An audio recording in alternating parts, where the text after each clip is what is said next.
We get somebody onto our podcast, they join one of our mastermind groups, and they haven't bought from us, in a year after knowing them.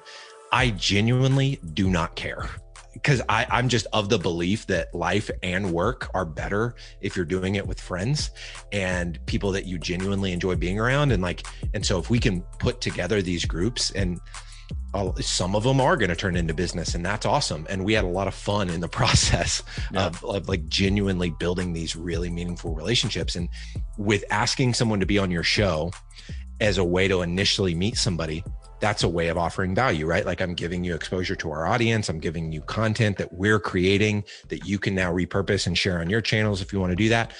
The community groups are an extension of that value. Like, hey, I'm going to connect you with other peers that do what you do. I'm not going to pretend like I can coach or help a VP of marketing in the day-to-day of being a VP of marketing. I'm not a VP of marketing, but I can connect you with 5 other guests we've had on our show, or 4 other guests that we've had on our show, and you can learn from them. And that is valuable. If you've been listening to the podcast for a while, you've heard me and Josh talk about MWI, which is our digital marketing agency. If you're new around here, this may be a first introduction to MWI. We're a full-service digital marketing agency that specializes in everything from website design and development to search engine optimization and all forms of paid advertising, whether it's paid social advertising or paid search advertising, content marketing, digital PR, social media management. Basically anything a business needs to strengthen and grow their digital footprint is what we do over at MWI. The website is mwi.com. And for any listeners of the Hope Strategy podcast, I'd love to offer a free 20-minute consultation with yours truly to talk about your business, to talk about your goals, to understand, what you need to be doing from a digital marketing strategy and action plan standpoint in order to yield some results and grow your business online. So please reach out at mwi.com/hope strategy. That's mwi.com/hope strategy to sign up, and we will be in touch. Now back to the show. Welcome to another episode of the Hope Strategy podcast. It was a great conversation today. As always, I'm here with Josh, and we had a great conversation we had a great conversation over the last couple of days with James Carbary. We started talking to him. Today's Friday. We started talking on Wednesday, and every now and then a Zoom meeting glitches out, and then somebody pops right back in, and James disappeared and never came back. And then come to find out he had the internet completely cut out where he lives in Orlando for 6 hours. And so we finished up the conversation today, picked up right where we left off, and had a really great conversation with James, who's somebody Josh and I have had the chance of working with in the past and have networked with over the years. And he's such a good dude. He is the founder of Sweetfish Media and also serves as the executive producer. James is a contributor for Entrepreneur and Business Insider, and he's the author of Content-Based Networking, How to Constantly Connect with Anyone You Want to Know. Their podcast is the B2B Growth Show. And I think that's one of the first times I think you may have met him and gotten on his show, and then you introduced me, and then I was on his show, but then he and I did some stuff together. I helped them with some sales consulting and strategy as they were getting things going. He helped us get a podcast off the ground a number of years ago. He's one of those guys that really, truly is looking to do good and be good and build good relationships. And he was a pleasure to have on the show, and he's been a pleasure to work with over the years. All I have to say is helicopter, NASCAR, dolphin trainer, Disney World. If you want to know what I'm talking about, you got to listen to the episode. That's true. That's true. All of those words. We should do that for every episode. A little dangle the carrot. That's funny. If you ever watch the videos of these, for the videos that we do, Josh has a bobblehead in the back. I was going to bring it up today, but in Josh's background, there's a bobblehead doll that James sent him as a gift for something. Why did he send you that? For being on the show? It was, I referred a client to him. That's what it was. Okay. I was going to say, because I was on his podcast and I never got a bobblehead. So, okay, cool. And also, if you look at his mic flag, like these square things on the mic that Corey and I have, the one that James has, he asked us for a referral on where to get that. So we all got him at the same place. Yeah. We never got a finder's fee for that.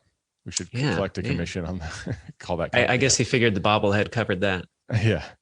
But yeah, really cool guy. And yeah, I love the dangled carrot that Josh put out there. It was a really fun conversation. James is a really good guy. Listen in, enjoy. Thank you as always for listening to the Hope Strategy podcast.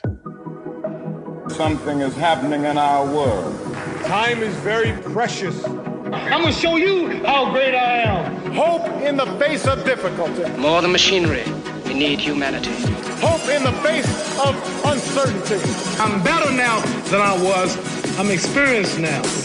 Changing the world can happen anywhere, and anyone can do it. The audacity of hope. This is the Hope Strategy Podcast with Corey Blake and Josh Steinley.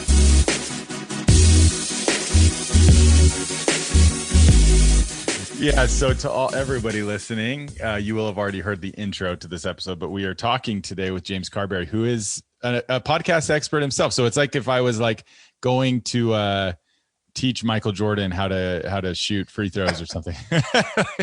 We're doing it with somebody who's a veteran. Josh and I have both been on James's podcast. I remember when I did it maybe 3 years ago or something, or 2.5 years ago, and I feel like I remember it was like episode 1256 or something. I'm like, dang, this guy's been going hard for a long time. And that was years ago, and it still is going strong. Yeah, so, we're knocking down 2,000 episodes these days. Oh man, that's keep on chugging. So I know, we've spoken, you obviously know Josh well, like yeah. I'm excited to hear more of your backstory and then talk about what you've been able to create and hear some of those ups and downs and ins and outs. Yeah, that's the angle. Yeah. I love it, dude. So you live in Florida, right? Is Orlando still Orlando. home? Okay. Yep, right next to Disney World. You're not from there. Nope. Where are you from originally? I'm from Oklahoma and moved here about 11 years ago now. 11 years. It might actually be 11 years ago today. That's crazy. Congratulations. 2010. And really weird circumstance that led me to moving here. My roommate's brother-in-law at the time, when I was living in Oklahoma, won a sweepstakes through a phone company, Alltel. And it was one of those things where it's like text football, the 1-800 Alltel, and you can win an all expense trip paid to a professional football game of your choice on a private jet and hang out with Barry Sanders and like just this unreal experience that you're like, nobody actually wins. Yeah, that you're like, they don't even give that out. Yeah, I'm like, that's a lie. Like this is just false advertising. And sure enough, those trips actually do happen. And so my roommate's brother-in-law won it, needed some friends to go with him because was new to Oklahoma, didn't have a lot of friends in the area. So he asked his brother-in-law, like, hey, get some of your buddies together and we'll take a private jet to New York City and watch a Giants Cowboys game with Barry Sanders. So I got to be got to go on the jet and do the whole deal. It took us around New York City on a limo, like a limo bus with a police escort, and like got a tour of the city before the game. It was unreal. I mean, you're just like incredible yourself the entire day. Like this is not really happening. And there was a guy that was there waiting for us in New York with the limo bus as soon as we got off the jet, and I just hit it off with him. This guy named Jeff, and I just thought he worked for Alltel. I didn't really think anything of it. Turns out this guy's the CEO of a global logistics company that works with companies like Alltel and Verizon and Sprint and all of these massive companies that are running sweepstakes and doing a bunch of different types of, marketing events like this. And so hit it off with him. Turns out he's the CEO of this company. And a year and a half later, we had stayed in contact, and he asked me to move to Orlando and run the helicopter division of his business. So help run the helicopter division of his business. So I got to do helicopter logistics for NASCAR. So I was traveling around every week going to different racetracks and helping drivers and team owners and celebrities get from, their private jet at the private airport into the track and then out of the track, so they wouldn't have to deal with the traffic coming in and out of, a racetrack that's got, 70,000, 80,000 fans at it or whatever. So just wild experience. But that was my first foray into entrepreneurship. I was working like corporate jobs prior to that, my couple years out of college, and had no idea that entrepreneurship would be where I landed. I didn't have that modeled in my life. I had, none of my family were entrepreneurs. So it was really just God's way of putting someone in my life to show me like, hey, this is doable. So I worked for Jeff for 3 years. And that was ultimately, once I left there, is really when I started to figure out like, man, I want to do something. I want to do something entrepreneurially. Like I think I've got that in me. So crazy story, but that's how that is crazy. That is crazy. And I feel like these companies that do these sweepstakes need to have you as like the long-term case study. Like not only will you get this, but there's actually a chance that you change your life and career. Yeah.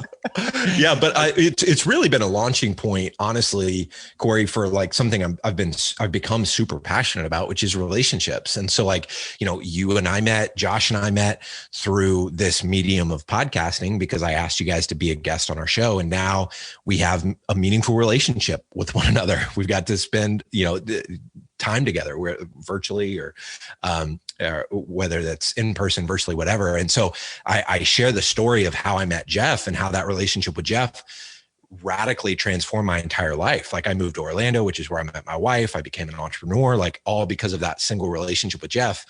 But that relationship with Jeff happened because of serendipity. Mm-hmm. I happened to win a sweepstakes and, this once in a lifetime thing that I couldn't replicate if I tried.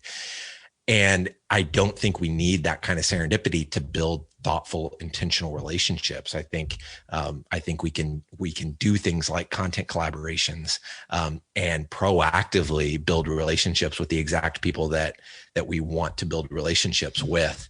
And so that's really kind of the strategy behind the company that we've built and the book that I wrote. And it's a huge part of me, just because one single relationship transformed my life. And so I've just gone all in on that. And like, how do I create as many powerful relationships as I possibly can for myself and for other people?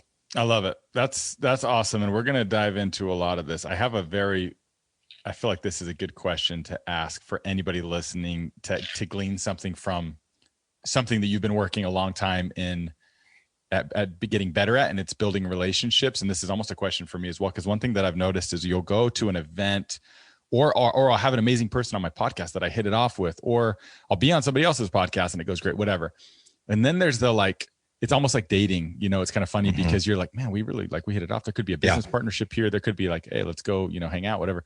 Yeah. How do you take it from like that professional setting or like that setting that's unrelated to then reaching back out and having that turn into a potential without coming across as needy or, I'm trying to mooch off of you or, whatever it might be. Cause that comes across a lot. The funny story, like I'm not going to name any names, but I when I was at BYU Hawaii and I was telling you, I had all these experiences to meet these great people. One person came and I was like, man, I look up to this guy. He's unbelievable. He's done some really cool stuff. And I had just listened to a podcast or read a book or something talking all about mentorship. So I was like, this is it. I'm going to email this guy and he's going to respond and he's going to be my mentor, as I'm trying to continue to build. I email him like this really heartfelt message, ghosted, no response. So I followed up, no response. And then fast forward like a year and a half or something. And now I've got like email tracking through our CRM that I'm using. And so now I'm like, oh, I wonder if he ever looked at those messages. So I email him again, like, hey, just wanted to follow up on this. Hope everything's well. He sees it multiple times and never responds. So it's kind of funny. Like you have that fear of failure almost when you network or when you meet somebody, but what are some of the ways that you're able to turn a relationship that you make in a professional setting or at a sweepstakes where you meet the guy and then you're able to kind of leverage that or turn that relationship into something that's a fantastic question, man. I've thought about it a lot. I think it's something that comes more naturally to me than it does other people, but I've been asked this question a lot, and I'm working on where I might turn it into a book at some point, but like we call it the path to friendship. So like, if you think about like the end of the path, the gold at the end of the rainbow, right, is like, I'm taking a road trip with this person. Like we're hopping in a car and we're going like from Florida to California or whatever.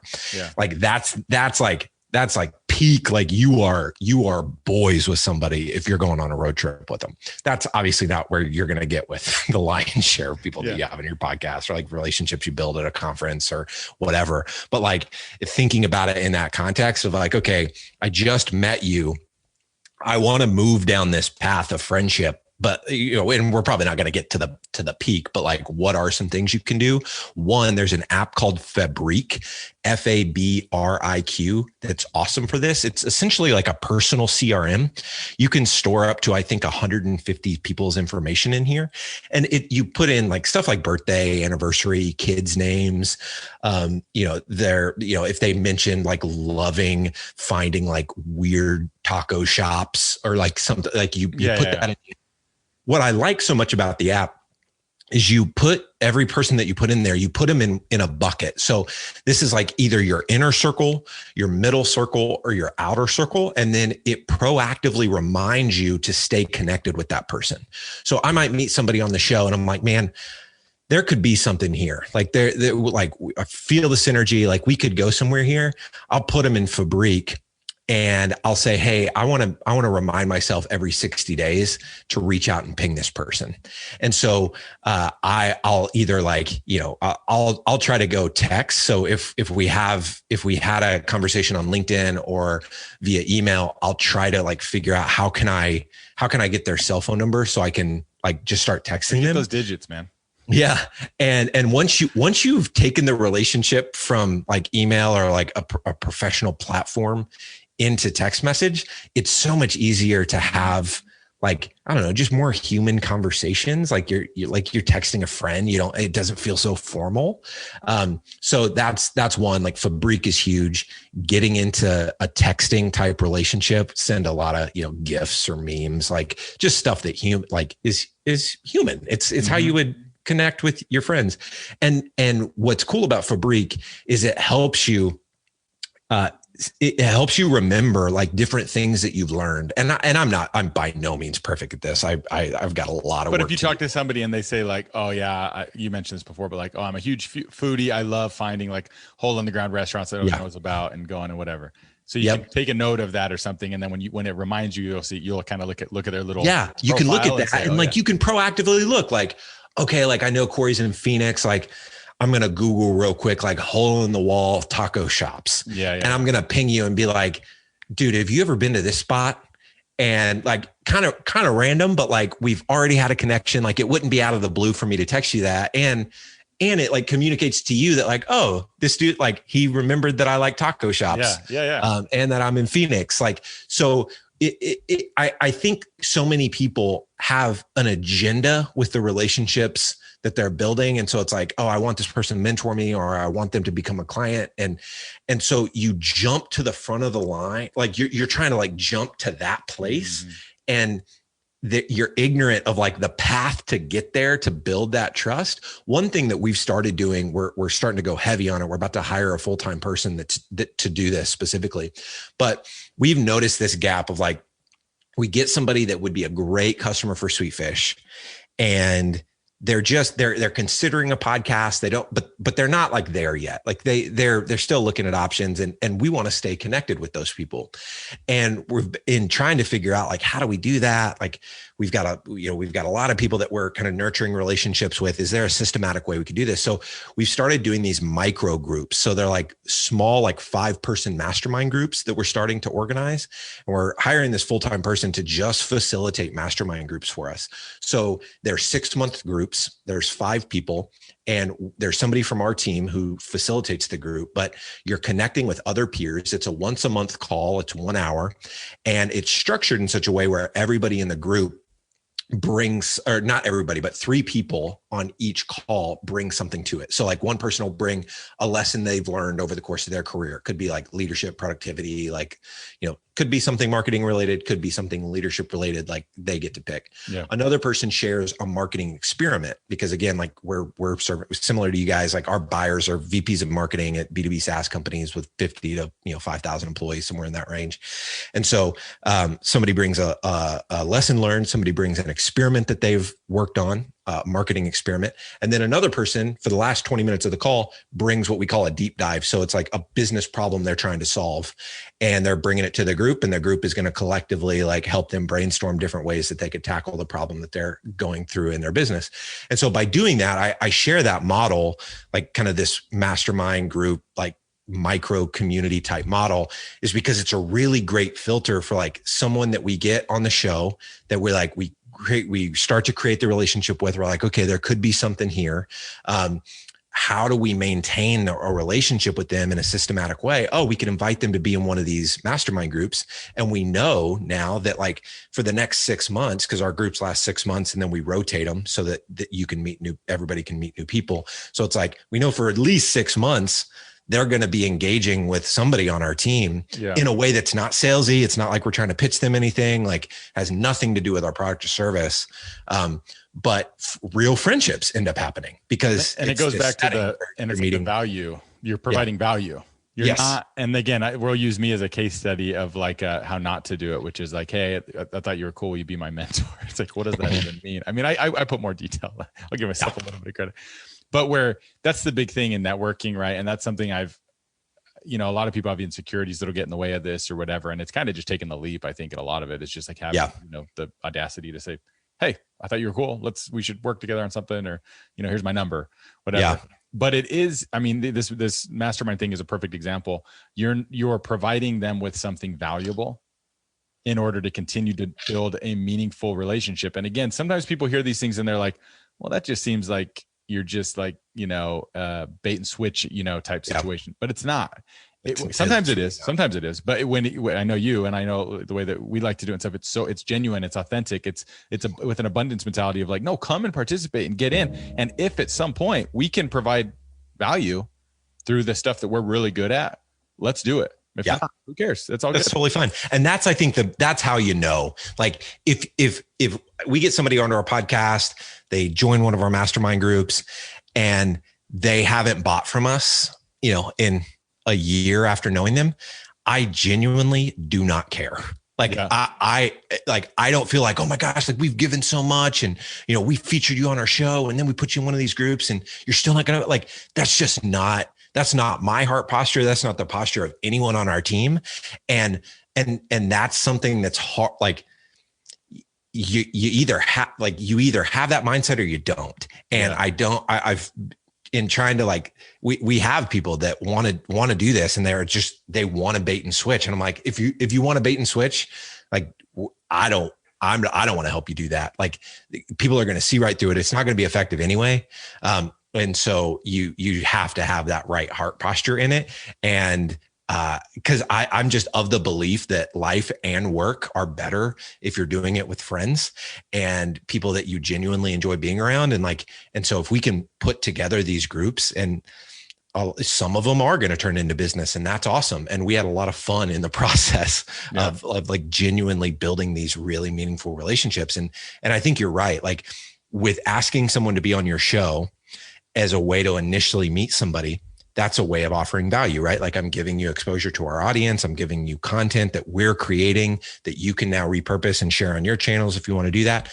The community groups are an extension of that value. Like, hey, I'm going to connect you with other peers that do what you do so that you can learn. I'm not going to pretend like I can coach or help a VP of marketing in the day-to-day of being a VP of marketing. I'm not a VP of marketing, but I can connect you with 5 other guests we've had on our show or 4 other guests that we've had on our show, and you can learn from them. And that is valuable to you. Yeah. And so I think that extension of value is huge. And people just aren't very inventive or creative in how they think they can add value. They think the only way they can do it is through their product or service. Mm-hmm. And like podcasting is one way, like producing your podcast is one way we can add value to you. But like we can, like, I want to think outside the box. And like, there's got to be a lot of other ways that we can add value to you that has nothing to do with the actual service that we make money doing. Yeah. Go ahead, Josh. And these masterminds, you're giving these away for free, right? Yeah. Yeah. I know some people that are charging, and I don't think it's I think it's valuable. So, but for us, like, I just wanted to reduce the friction and as much, like, as I know that as many, like, more people that we get in these groups, the more traction it's going to build, the more people are going to talk about it. And I've just seen how relationships like this end up playing out. And so I just wanted to minimize friction, which is why we decided to make them free. But I'm not dogging anybody that wants to pursue this and like actually charge for it, because I really do think we could probably get people to pay, $100, or, I think people would pay monthly for this, which almost makes it that much more cool to be like, hey, people pay for this and we're giving it to you for free. Mm-hmm. It would have been really funny if you were like, no, it's $2,500 to get in. And then if you bring a friend, you get $1,500 for every friend that you bring. And then if they bring friends, and then you realize that James is just running a big multi-level marketing mastermind. That's awesome. Totally free. Cool. So, which people will push back and they'll be like, oh, well, is it like, you're stripping away the value by making it free. And I get that argument too. I mean, we're still new in it. I'm sure we'll figure out that stuff as we go. But no, I mean, that's how we're doing it. There's a happy middle ground somewhere in there. But look, I think free with some level of exclusivity, because free makes it seem like anybody can get it. Yeah. But if you say, no, this is free, but we have built exclusivity into it, meaning you have to have been qualified enough to be on our podcast in the first place. Like that alone right there is like, and then as an added bonus or benefit, you can now be a member of this thing. But I can't just like go fill out a form and like, ooh, I got into a free mastermind. Yeah. No, there's you're exactly right. Like we've already had to turn a few people away because it's for in-house B2B marketing leaders. So like agency folks that it's like, hey, you're an agency. Like, it's not going to be as valuable. Not that I'm afraid that people are going to come in and like start pitching, but it's just a different experience when you're an agency working with several clients versus like an in-house marketer who's only working on one brand. And we want to make it really, really valuable for that in-house marketer. We just got kicked out before I even tried to get in. Yeah. This is James letting us down gently. He was like, how do I make it clear that they cannot be in this group? I posted about it yesterday on LinkedIn, and my like DM started blowing up from all these people that wanted to be in it. And they're like, one woman was like, hey, I know like I'm a consultant agency owner, so I'm not qualified, but do you care if I use this to start doing? And I was like, do you use it? Like, I didn't come up with the mastermind model. Like, of course, go do it for your, for the community that you're trying to build. But yeah, that's funny. But I don't know. To your point though, Corey, I think you do have to create some exclusivity, and that's going to mean that you have to tell people no. And I don't like, I'm a relationship guy. I don't want to piss people off. Yeah. That's a hard thing to learn in business. I mean, in anything really, but that saying no, like the value that comes from saying no in certain times, especially, we've gotten in so many predicaments as an agency or something, especially early on. And it's something that we still run into where, before we started recording, we were talking about like the size of clients that you want to work with and like how you bring in that business. Sometimes you're like, man, this is just a really cool business. And like, they don't have any money, and being able to learn how to say, what I've learned is that it's not like, no, you're not worthy of us, like that, that mindset. And I think you agree is just like, I'm a relationship guy too. It's like, I don't like that. But what I just had a call today where it was just like, the timing is not right. Like I love what you're doing. I love the brand. I love the potential. I love everything you're doing. It seems like we might be a little bit down the road.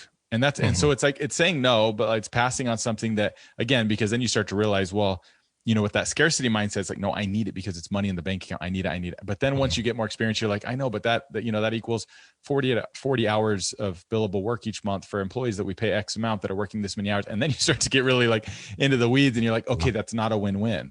At the end of the day, you've got underserviced accounts and overworked employees. That's not working, So learning how to say no and passing and it builds in, like we said, a natural exclusivity, which yields usually bigger fruit in the end. Yeah.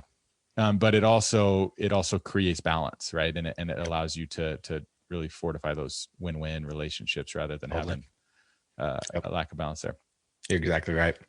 So, all right, Orlando, do you have a membership to Disneyland or a season pass to Disneyland? So my wife is a dolphin trainer at Disney World. Are you kidding me? And so she's over in the next room. She's off today. This is definitely a first. I don't think we've had any other guests who had a wife who's a dolphin trainer.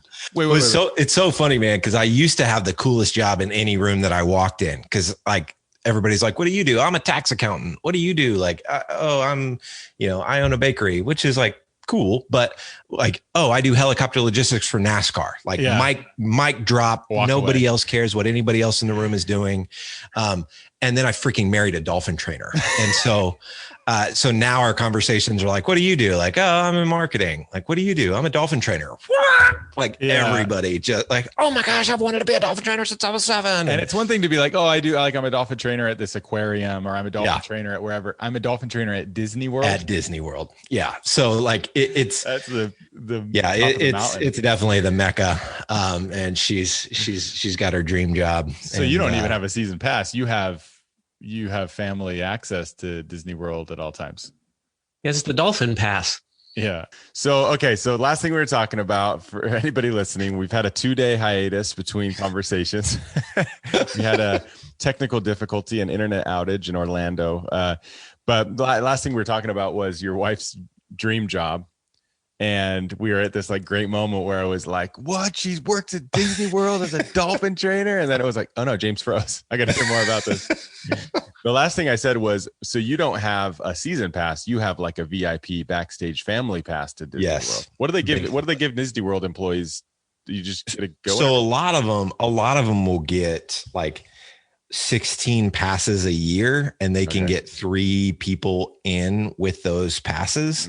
Lisa has, I think they call it a silver pass. I could be wrong, but she basically has unlimited. So we're not limited by only being able to get, 16 days. We can get people in pretty much any day of the year. It's weird though, because out in a couple weeks, probably. Yeah. Right. It's weird because she tells me stories, and we still have to be really careful. She's like, it's for friends and family. And they've had like, she's told me horror stories of people that have been fired because they overuse the pass. But I'm like, if it's unlimited, how do you overuse it? So clearly there's some rule that I don't understand that like, goes into it, but it's a pretty sweet thing. Man, dolphin trainer and the silver pass.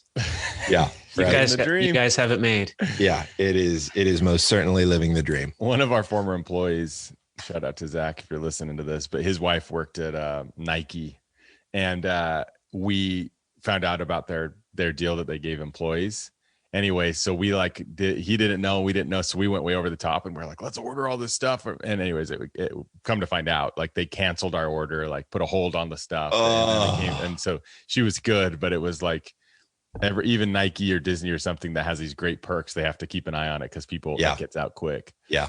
Okay, so let's dive into the entrepreneurial realm. So you were doing the thing for NASCAR. You moved to Orlando. We hear all of this, and now I want to talk about, with the time we have, with the rise and all of the ups and downs of Sweetfish Media. Yeah. So, again, Josh and I came in contact with you maybe 2 or 3 years ago. I remember at the time it was, even then, podcasting, I mean, you got in at a really good time. It's like a lot of things, even then I bet you maybe felt like, oh, I'm a little late to this, but now you're like, oh no, I was good, because the last 2 or 3 years for podcasts have really, because the playing field has leveled, and a lot of people, late adopters, or probably still not even late adopters, because still like with our podcast, a lot of people that are of a certain generation, I'm like, yeah, so we have a podcast, you should, they're like, was that a radio show? Is that like YouTube? What is that?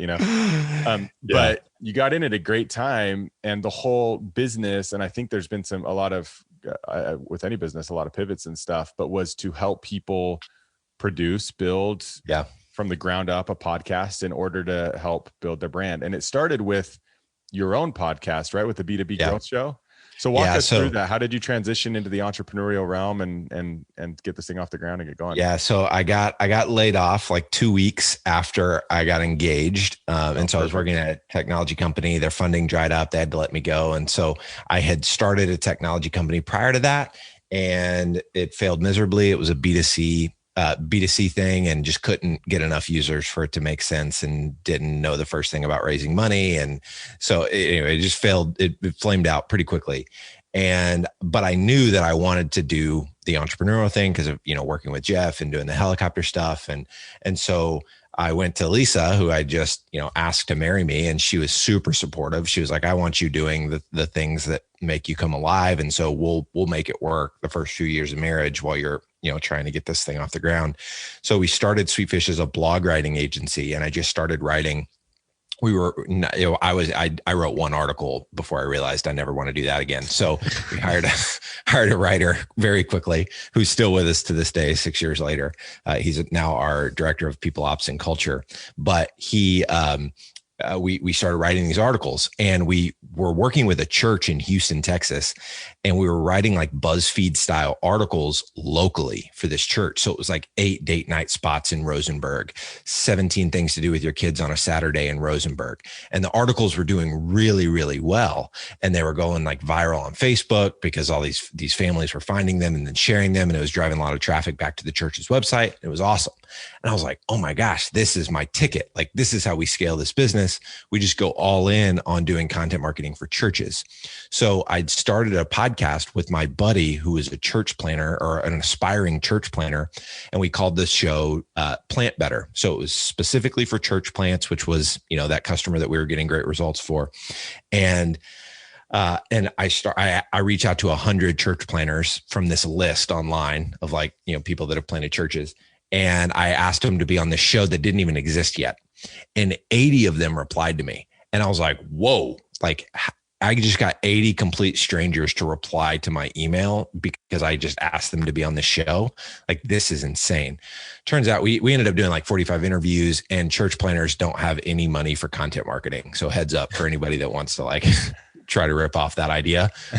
It's poor business model because your customer doesn't have any money. Yeah. But I figured out quickly after that, like we did 45 interviews and I was like, oh my gosh, this customer is wrong, but the strategy could work for any B2B company that knows who their buyer is, because asking your ideal buyer to be a guest on your show is like a guaranteed way to get into a conversation with them. Yeah. And you, obviously there's nuance to that. You can, you absolutely should not bait and switch people. Like it's a relationship business, but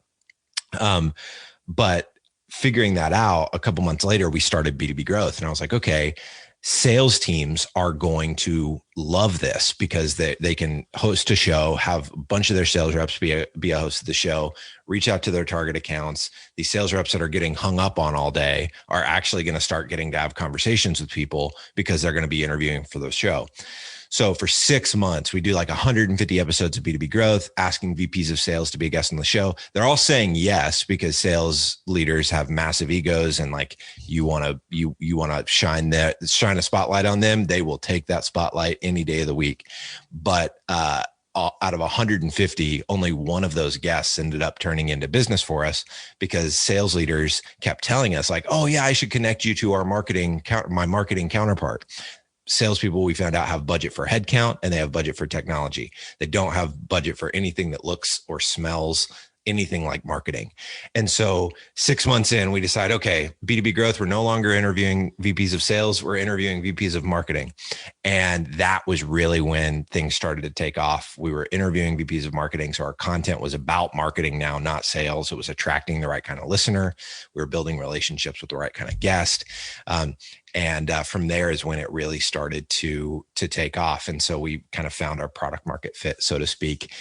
And lots of ebbs and flows. Went through a really gnarly business breakup with a business partner who was in our family. And so that is still, that's still a really, really hard thing to work through.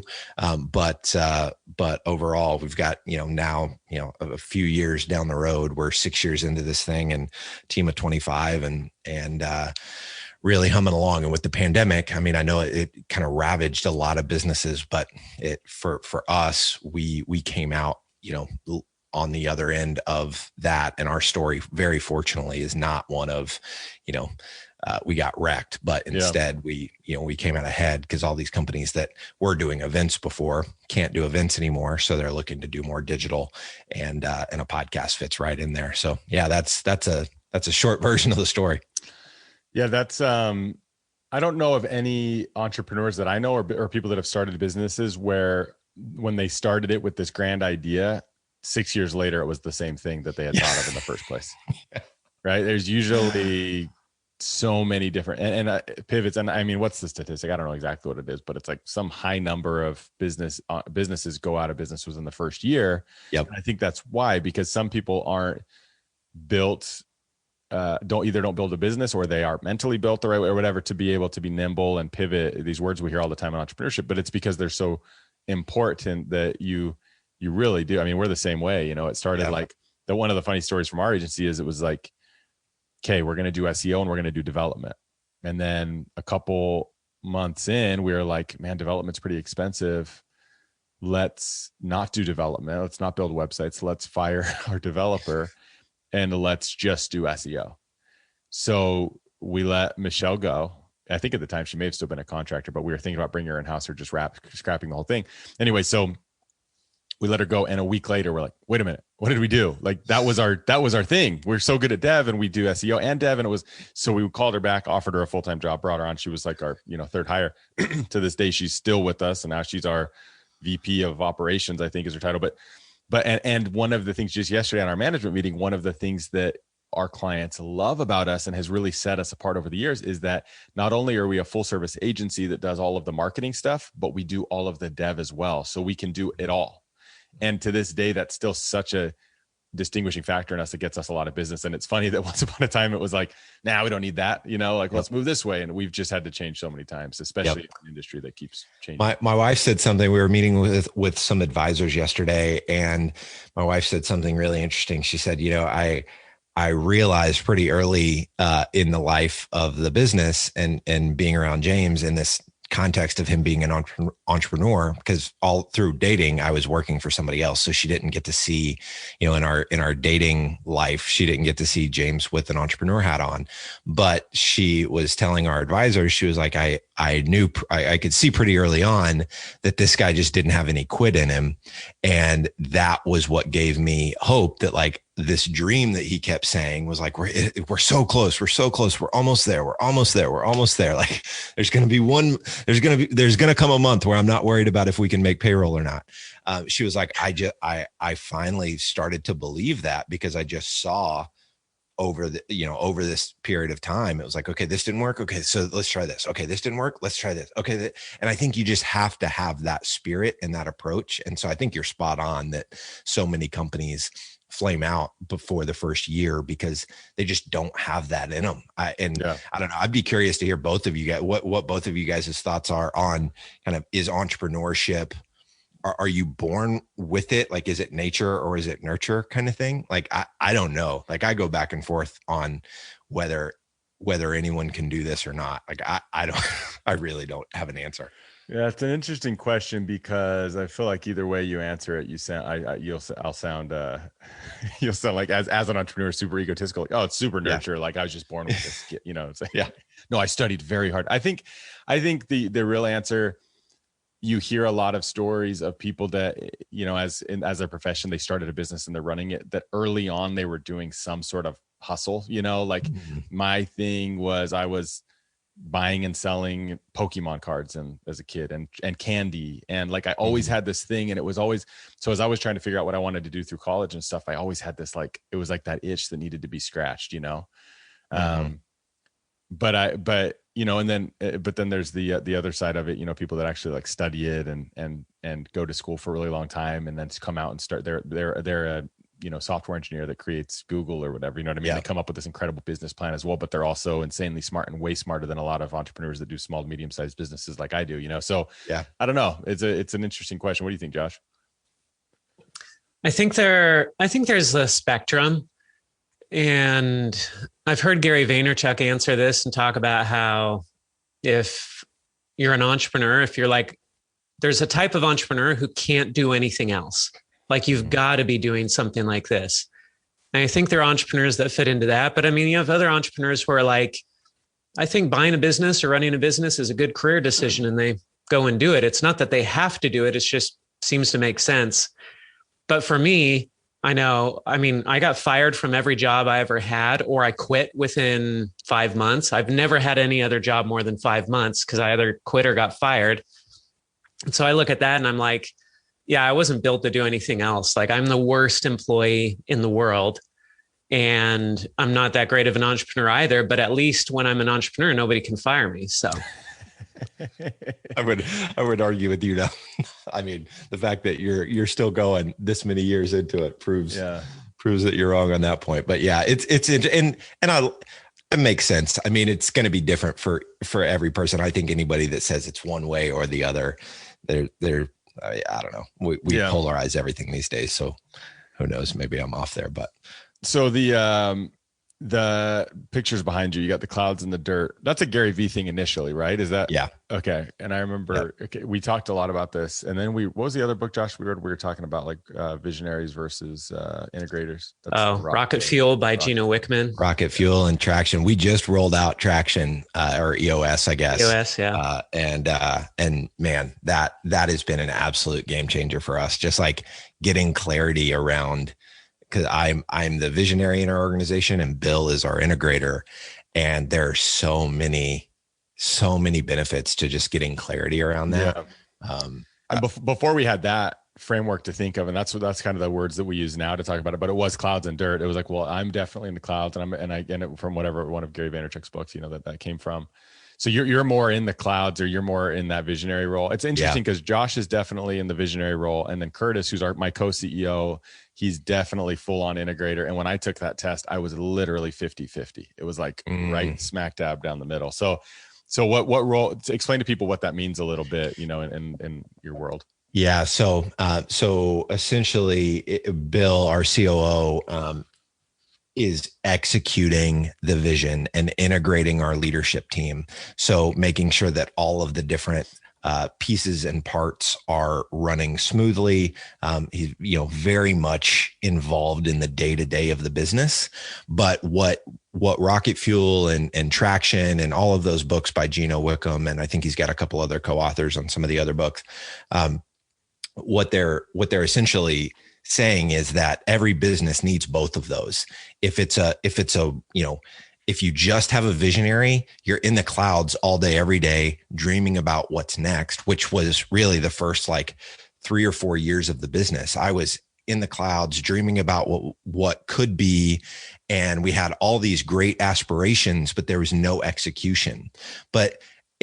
And it honestly, I just felt really inadequate. I mean, I was just like, man, I suck at this. I can have all of these, what I think are brilliant ideas, but ideas are crap if you can't actually turn them into anything.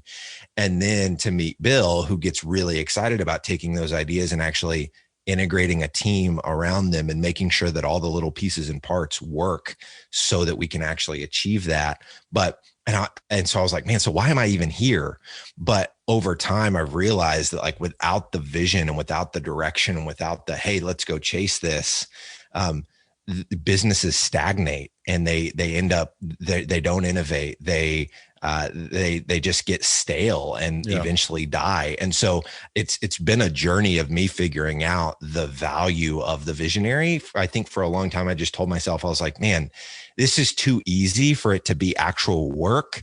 And am I just being lazy? Am I just allergic to hard work? Why don't I want to but when I started to see if I didn't have this idea, or if I didn't have this thought to go this direction, we would still be way back there. It's hard to quantify that. That's one of the difficult things is there's not a number that you can put to that. And I think the visionary side of me, and I know Josh can say this too, Josh is shaking his head a lot as you're talking, because you're checking a lot of boxes for him as well. But that visionary side of me, or that in the cloud side of me in running the business, there is a feeling of inadequacy and a feeling of, am I bringing anything to the table here? But then hindsight, you look back and you say, oh yeah, I thought of that, and that, and I built that thing that turned into that thing that turned into that thing, So and it almost goes back to what you were saying before and what we were talking about, is it nature or nurture? It's it kind of fits in this same realm of well, some people are incredible entrepreneurs that are in the dirt. And so by nature, they study things out a lot more.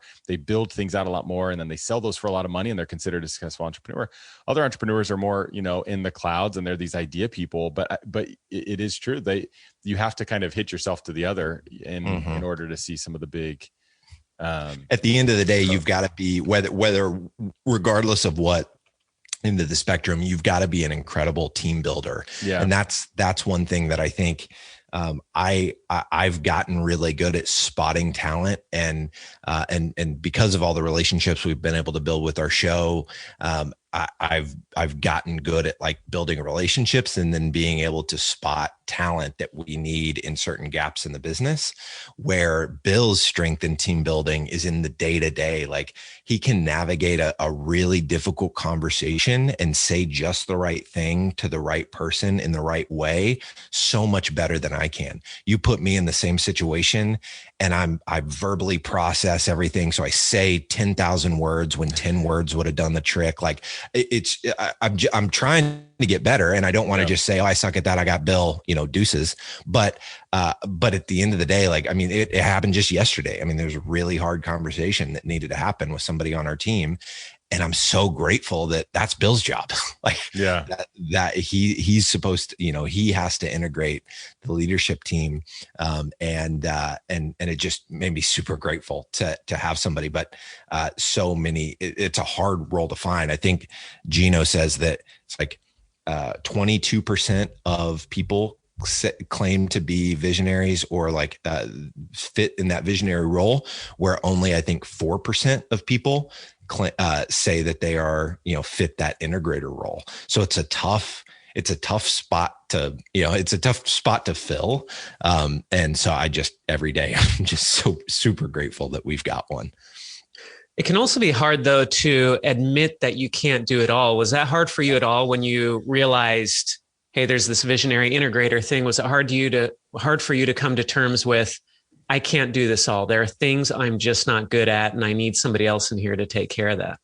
It wasn't necessarily the thing for me, because from the early days of the business, like when I had to write that first article for this construction company, I was like, I don't like doing this. And for me, it was more about like, cause I knew I'm a good writer, or people have told me that I'm a good writer. So it wasn't that I didn't have the ability to write it. I knew I didn't want to. And I knew that my motivation in entrepreneurship was freedom of my time. And so from the literally the very first month of the business, I started like teaching myself and building the habit in myself of like outsourcing things, like working myself out of a job. And that writing job I worked myself out of real quick. And so it wasn't necessarily of like, it wasn't a struggle for me to go, I'm not good at this, because there's been lots of those things along the way where I'm like, nope, I definitely suck at that. So I had kind of humbled myself early in the life of the business. So by the time it got to the integrator question, I was like, oh yeah, I for sure am awful about that. And my wife is really good. She's the greatest woman on the planet, but she's really good at telling me like, maybe you're not the best at this. So as I talk, as I talk through decisions with her, and she's so much better at me in a lot of ways with empathy, and like, as hot as it is to say that you're, oh, you got to be empathetic. You got to be empathetic. It is not a natural thing to me. And meanwhile, my wife can like feel the vibrations in the wall. She's so empathetic. And I'm over here like, what? Like I said something that offended them. Like it completely is lost on me, because I just like, it's hard for me to feel other people's feelings. But learning that over the years. So I would say that wasn't necessarily the tough part for me, because I had to figure that out. You built your way up to it a little bit. Yeah. And shout out to wives everywhere, including my own, that are really good at kindly letting husbands know what they're not great at. So when you're going through these ups and downs in business or in your personal life, or this relationship with a family member partner that went south, which we're still waiting for the day that our family member partnership goes south. No. Thankfully, that would never happen with Corey and I. Impossible. JK. But when you're going through these difficult situations and you're growing the business, and I mean, we all know, that's just a small piece of the puzzle for you with the family and everything else going on. What gives you hope? What are the things that when you're in the thick of it, or the darkness is around you and you're trying to figure out, to kind of see that light through the difficult decisions that you've got to make or whatever, what are the things that, that get you out of bed in the morning, that keep you going, that help you see that optimism through the darkness?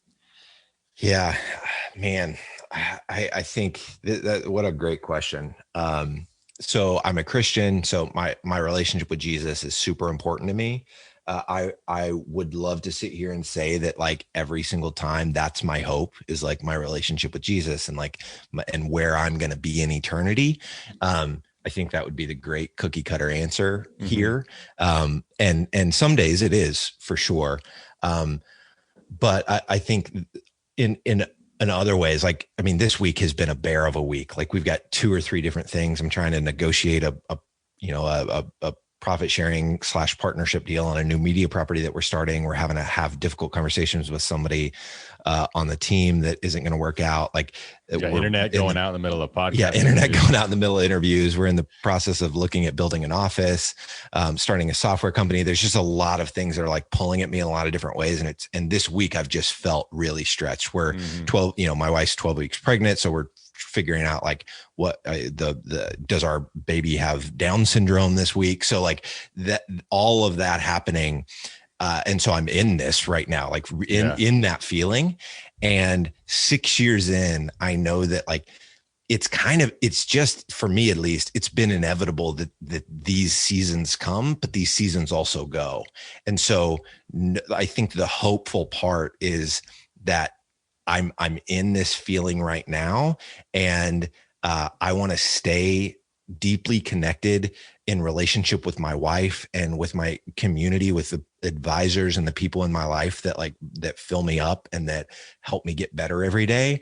And so being able to have those relationships, to be able to process through these things as they happen, gives me enormous hope, because I know, even like, surrounded by people that care for me and love me, in addition to my connection, like being able to talk to God at any time, I know, like, okay, this too will pass. Like, next week, my heart and my head are going to be in a completely different space. And I'm going to be super excited about like the next evolution of what our office space is going to look like, or what this software product that we're building is going to be able to do. Like, and so it's almost just like, okay, like, we're in one of those seasons now, but this is short term.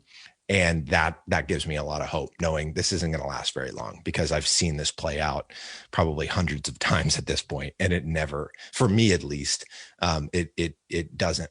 It usually is a week, maybe 2, and then it's like, okay, things. It's get perspective, better. right? It's and that's why you want like young people to know, or people that are going through their first round of that season, that it does get better, and that things do tend to turn. You've got to put your head down sometimes and put in the work, or rely on whatever faith, whether it's a prayer or a meditation or a yoga exercise, whatever it is that gets you through that. You've got to, sometimes you just got to lean into those things in order to pull through. But I love that. And it is true. And that's why, you've always heard that, your elders or whatever, your grandparents, like, man, they just seem to get it. They seem to kind of really prioritize things, right? It's like, well, they've been doing it for a lot longer, and they've been through this, you've been through 100 times. They've been through it thousands of times at that point.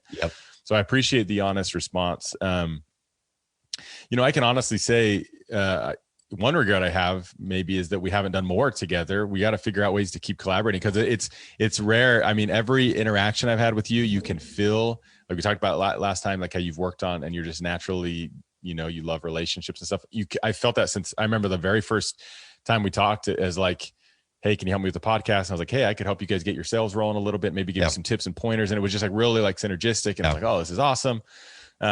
You're a good dude, man. We appreciate you being on the show. And I'm so happy to see somebody, that we're always rooting for, your business continue to do great things as you've continued to evolve and pivot and go, and then also sharing a little bit about what gives you hope and what gives you the motivation. And also now we know you've got passes to Disney World. Yes. And we have a guest room and a Harry Potter room at our house. So if you've got little kids tell you, hey, I've got 4 kids, and the deal I made with my oldest, who's 9 now, when he was first reading the first Harry Potter, I said, look, when you read all 7 books, we'll go to Harry Potter World or whatever it's called. Yes. And so that's the plan still. He's through 5 of them. And, but then I'm like, wait, now I have another, like, what do we do? There's a second one I have to read him too, or does he just get like the younger sibling rights to like mooch off of the older siblings' accomplishment? Anyways, we'll figure it out, but I might be letting you know, man. And we got to make it happen. Seriously. We have a guest room for you and your wife. And then we've got a Harry Potter room. And then we just put a wall up so we have a futon in my office that the other 2 kids can sleep in. Cool, dude. But I'll let you know. Yeah, man, sure. We'll make it happen. This has been a blast. I really appreciate you guys having me on, and love just the angle of this show. I think talking about hope is something that a lot of people need. And so I appreciate you two facilitating these conversations. Yeah, man. What's the best place right now for people to find you, to learn more? If you have a business and you're wanting to start a podcast, I can vouch for Sweetfish Media. It's the place to go and get it done. But where can people find you and hear you and, whatever else you want them to? Yeah. So I wrote a book about this strategy called content-based networking. So if you listen to books, it's on Audible. If you read books, it's on Amazon. You can find it there, content-based networking. And then LinkedIn. I try to be super active on LinkedIn every week. So James Carbary, Carbary, find me on LinkedIn. Would love to connect with you there. We're starting to do some more on Clubhouse. It might be, fat of the week. So depending on when you're listening to this, if it's, not in March. Let's do something. I've seen you on there a number of times. So we should do something on there. Let's do a room together and do something. We'll do a Clubhouse room. We started doing this thing called the Marketing at Noon room.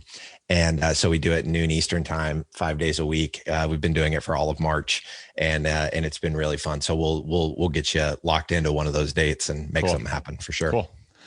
Awesome. Well, thanks so much, man. Appreciate your time as always. Right, good talking. Bye, guys. Good to chat, James. Good to chat, Josh. Hello, it's Corey here, and I just want to thank you so much for listening into the Hope Strategy Podcast. I hope you're enjoying it as much as we are enjoying having these amazing conversations with these incredible individuals talking about hope. We'd love it if you wouldn't mind liking, subscribing, and leaving us a review on iTunes or Spotify or anywhere that you listen to your podcasts, and share it with anybody you feel that can benefit from these messages of hope. Thank you so much for listening to the Hope Strategy Podcast.